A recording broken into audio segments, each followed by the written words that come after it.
Merci de regarder Évasion Guinée. Vous avez fait le meilleur choix, c'est l'heure des informations. Le sommaire pour commencer. Les leaders de l'ADP et du collectif réaffirment leur détermination à poursuivre leurs actions de protestation contre le chronogramme proposé par la CENI pour organiser les législatives. Ils se sont réunis ce lundi au siège du PDN à Lambagny. Ambiance de grande fête à l'occasion de l'installation d'un club UNESCO à l'université Cheikh Modibo Diarra. C'était samedi devant une délégation de la Commission guinéenne pour l'UNESCO conduite par son secrétaire général. C'est tout pour le sommaire. Bienvenue à tous. Le leader de l'ADP du collectif n'en démonte pas au terme d'une réunion cet après-midi au siège du PDN. Ils ont redit leur détermination en faveur de l'instauration d'une véritable démocratie en Guinée. Rien ne les fera reculer. Ils entendent poursuivre leurs actions sur le terrain pour s'opposer à ce qu'ils qualifient de gestion unilatérale du processus électoral qui doit conduire à la sur les points essentiels prévue le 8 juillet prochain. Illustration dans ces propos du leader du PDN, Lansana Kouyaté, est au micro de Mohamed Djibril Kamara. Sur les points essentiels que sont la CENI et le fichier électoral, nous les défendrons bec et ongle. Et nous souhaitons que cela se fasse dans le calme. Imaginez-vous un seul instant que nous ayons été permis d'entrer dans ce stade. Est-ce que vous alliez entendre tous ces bruits? Je crois que non. On allait faire le meeting, on allait en ressortir. Mais là, nuitamment, on déploie beaucoup de militaires. Enfin, militaires, je m'excuse, c'est le corps un peu paramilitaire, mais militaires quand même, parce qu'il y avait la gendarmerie nationale et la police nationale qui étaient là, qui cernaient les lieux. Donc les militants étaient contraints d'être sur l'autoroute, ce qui n'est pas beau à voir. Et nous étions contraints de venir, ce qui a créé des embouteillages. Mais ce qui a créé les embouteillages, c'est la fermeture du stade précisément. Et alors nous avons discuté de tout ça là aujourd'hui et d'une conférence de presse qui aura lieu dans les jours à venir et après du reste des actions à mener pour que ces élections législatives se fassent de façon transparente, de façon crédible, de façon acceptable par tout le peuple de Guinée. Pendant que les leaders de l'ADP et du collectif étaient donc réunis ce lundi après-midi au siège du PDN pour décider de la conduite à tenir après leur meeting empêché de samedi pour défaut de quitus de la mairie de Matam, dans les différents états-majors des autres entités politiques, on appelle à l'apaisement et à la préservation des acquis du récent dialogue politique inclusif, tout en n'appréciant pas l'interdiction du meeting de l'opposition. On estime que celle-ci ne se devait se respecter l'autorité de l'État comme réaffirmé par les conclusions du dialogue. Reportage Ibrahima Souriari Yansane. La journée du samedi a été une journée agitée à Conakry. Le meeting de l'ADP et du collectif prévu ce jour au stade de Bonfi a été empêché par les forces de sécurité, puis s'est transformé en scène de sauve qui peut. Conséquence, plusieurs cas d'arrestation, de blessés et de dégâts matériels importants, alors que le dialogue politique tenu au Palais du Peuple avait enregistré quelques points de consensus, notamment le respect de l'autorité de l'État, le libre exercice des activités des partis politiques, pour ne citer que ces points. Mais voilà qu'avec cette situation, ces deux points qu'on peut compter parmi les acquis de ces assises politiques semblent être remis en cause. Moi je pense que, c'est-à-dire les manifestations politiques, c'est autorisé par la loi avant tout. On croit bien qu'empêcher cela, c'est la violation de l'article 10 de la Constitution. Mais aussi, s'attaquer à des édifices privés, c'est une violation de domicile. Si on respectait le dialogue politique qui avait donné un point sur le respect de l'autorité de l'État, on n'allait pas arriver là. Pour la mouvance présidentielle, les acquis du dialogue politique doivent être préservés. Elle estime que l'opposition n'a pas respecté la démarche. C'est un parti politique de l'opposition qui a demandé un meeting. Ce parti politique devait aller dans un paragraphe informer que ce meeting serait rehaussé de la présence des leaders de l'opposition, où ce meeting serait élargi de tous les militants de l'opposition. Ça éclaire un peu les lanternes. Les manifestations sur les lieux publics sont réglementées dans le code pénal, dans ses articles 106, 107, 108 et 109.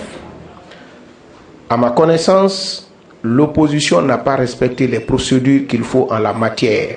La majorité présidentielle pense qu'on aurait évité ces incidents survenus au siège du RPG à Conakry et au siège du PDN à Kouroussa si les partis respectaient la loi. C'est pourquoi elle appelle à l'apaisement. Je crois que ce sont des incidents regrettables, puisque la démocratie quand même ne permet pas aux uns et aux autres de se faire justice. Mais je crois que c'est la conséquence de ce qui s'est passé à Conakry. Moi, je demande chacun et tous à la retenue. Et les militants de la mouvance et les militants de l'opposition, nous avons dépassé le cap de la Guinée des autres siècles. Pour l'heure, les regards restent tournés vers le président de la République qui n'a pas encore réagi depuis ces événements, alors que la date des législatives est fixée au 8 juillet prochain. Réaction encore par rapport aux événements d'avant-hier samedi. La société civile a aussi sa grille de lecture dans une interview qu'il a accordée ce lundi à notre rédaction. Aziz Diop, secrétaire général du Conseil national des organisations de la société civile, s'est insurgé contre l'interdiction de cette manifestation politique pourtant consacrée par la Constitution. Bassouleymane, décryptage. Le secrétaire exécutif du CNOX n'est pas resté indifférent face à la dispersion des manifestants le samedi dernier au stade de Bonfi. Aziz Diop parle de recul de la démocratie en Guinée. Pour lui, le pouvoir en place ne doit aucunement pas empêcher les partis de l'opposition de manifester ou d'exprimer leur point de vue. Au niveau de la société civile, d'abord c'est une inquiétude que nous exprimons aujourd'hui. Inquiétude par rapport à la reculade démocratique. Et vouloir étouffer les partis politiques à exercer pleinement leur activité, cette stratégie va engendrer inéluctablement de la violence politique. Selon Aziz Diop, les partis politiques doivent librement mener leurs activités à travers le pays. Ils en ont le plein droit, a-t-il ajouté. Plus loin, le secrétaire exécutif du CNOX a demandé aux nouvelles autorités de changer leur fusil d'épaule. On interpelle les autorités à ce qu'elles comprennent que la gouvernance maintenant a changé, de laisser les citoyens guinéens s'exprimer. C'est fondamental. C'est un droit qui est non négociable. Pour de nombreux observateurs, empêcher le libre exercice des activités politiques n'est pas de nature à décrisper une situation politique déjà tendue. Aziz Diop croit même que la gestion du pouvoir du professeur Alpha Condé laisse entrevoir les prémices d'une forme de dictature. En tout cas, c'est les prémices. Moi, je ne dirais pas que c'est la dictature, mais il y a une reculade démocratique. Il y a un recul. Pour éviter toute forme de violence en Guinée, Aziz Diop demande au pouvoir d'agir selon la Constitution. Il demande également à l'opposition de sensibiliser ses sympathisants. Nous demandons aux autorités, notamment M. le Président de la République, qui est le garant de la Constitution, de bien vouloir laisser les partis politiques exercer leur activité. Aux partis politiques également de sensibiliser leurs militants afin d'éviter toute violence. Les organisations de la société civile vont se réunir ce mercredi pour tirer les leçons du meeting empêché le 17 mars dernier. Et l'homme de la rue, qu'est-ce qu'il pense de toute cette agitation politique? Notre reporter Benoît Marsila a rencontré quelques citoyens. Pour la plupart d'entre eux, le pouvoir n'avait pas à interdire ou empêcher la tenue du meeting de l'opposition, tout en appelant à l'apaisement. Certains ne cachent pas leur déception, surtout après l'avènement d'un régime démocratique. Suivez. On espérait le changement va venir avec l'installation de la démocratie et on voit le contraire. Étant donné que le professeur Alpha Condé est là, lutter 40 ans pour instaurer la démocratie en Guinée, il vient maintenant empêcher même l'initiation même de la démocratie. Donc pour moi c'est une situation déplorable. Il faudrait que le pouvoir en place cherche à organiser les élections législatives plus vite que possible pour que les institutions soient complétées. Et là maintenant ne rado ne rera wali abano. Ay mo kolongo menga na bokuma. Parce que na menga na meke mo doro. Faut ne parti ne rera doro ne. On a kolongo mende menga ba doro.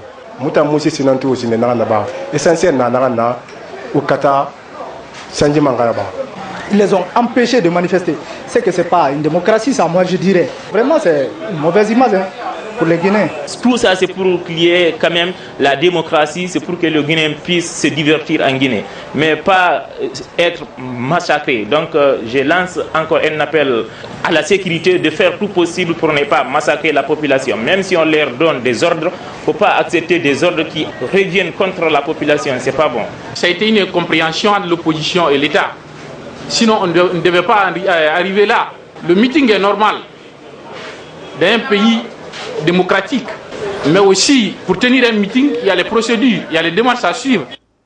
Toujours en rapport avec le meeting empêché de l'ADP du collectif, de nombreuses questions restent sans réponse autour de l'interdiction de ce meeting. La mairie de Matam affirme n'avoir rien reçu de la part des leaders de l'ADP du collectif. Faux retorque ces derniers, preuve à l'appui. Ils continuent de clamer haut et fort qu'ils sont bel et bien adressé une demande d'autorisation à l'autorité communale de Matam et bonne et due forme, mais sous la bannière d'un parti membre du collectif. Finalement, de quel côté se trouve la vérité? Alpha Omar Bari a tenté de comprendre son reportage. Le meeting du collectif et de l'ADP qui devait se dérouler au stade de Bonfi a été bel et bien accepté et notifié par les autorités communales de Matam, selon le porte-parole des deux blocs politiques de l'opposition. Dr Foya Milimono enfonce même le clou en disant qu'après réception de la lettre, les représentants du collectif et de l'ADP ont même été aidés par le chef de la section administration de la municipalité de Matam pour la location du stade olympique de Bonfi. Cette lettre a été reçue, visée, approuvée par le chef de la section administration de la municipalité de Matam. C'est aussi cette personne qui a guidé les envoyés du collectif et de l'ADP vers la direction de la jeunesse de la commune pour la location de la salle, qui a même aidé à la négociation pour la location du stade. Ça a coûté 2 millions de francs guinéens.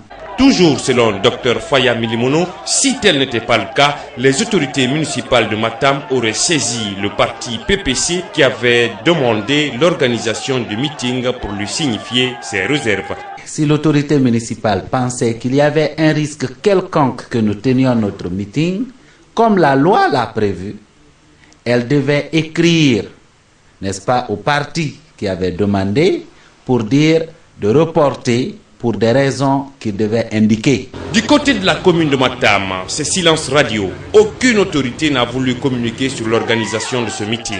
Le secrétaire général de la municipalité dit d'ailleurs n'avoir pas été au courant de ce meeting puisqu'il est rentré d'un voyage seulement dimanche. Selon la constitution guinéenne, est-ce qu'un parti politique peut demander l'organisation d'un meeting au nom d'un groupe ou d'une coalition de partis politiques? Non, selon Mohamed Kamara, juriste, professeur de droit. Et pourquoi? Un parti politique, c'est pas au nom d'un groupe en tant que tel. Un parti politique fait et cause pour son propre camp et ses militants. Il faut dire que cette frange radicale de l'opposition guinéenne n'entend pas baisser les bras après les événements de samedi et projette une caravane d'information et de sensibilisation très prochainement vers l'intérieur du pays, suivi de manifestations.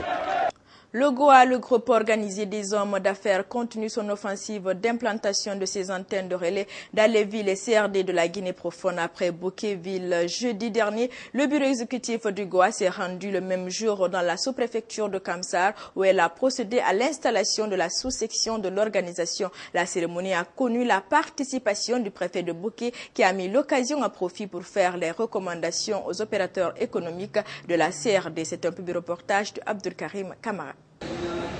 Il est 16h ce jeudi quand les opérateurs économiques de la cité industrielle de Kamsar accueillent la délégation du groupe organisé des hommes d'affaires en provenance de Bouquet. Les commerçants de cette CRD, la plus grande de la région de Bouquet, étaient tous au rendez-vous pour l'installation de la sous-section GOA de leur localité. Le projet entrepris par le GOA visant la promotion et la protection des opérateurs économiques est loin d'être une sinécure, mais Kamsar y adhère déjà. En dépit du caractère de cité industrielle de cette ville, ces opérateurs pensent que cela ne suffit pas pour lutter contre la pauvreté. Ils demandent alors au GOA une organisation saine au niveau de leur activité. C'est l'occasion pour la section locale des GOA et l'ensemble de la population de Kamsar de solliciter le concours de cette ONG internationale afin de vaincre ces fléaux qu'est le chômage et outiller les opérateurs économiques dans les exercices de leurs fonctions.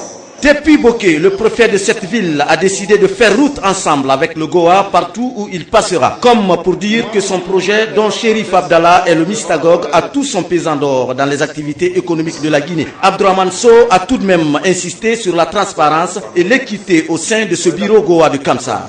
Je demandais au bureau qu'il y ait l'équité dans le choix de ses responsables. Nous savons que ce soit au marché, que ce soit dans d'autres occupations, la femme elle est toujours prête à obéir ce qu'on la demande. Et pour joindre l'utile à l'agréable, il fallait passer tout au peigne fin pour ramener ces opérateurs économiques à connaître la nécessité pour eux d'exercer leur métier en étant assurés, d'où le partenariat entre le Goa et la société d'assurance NTIA.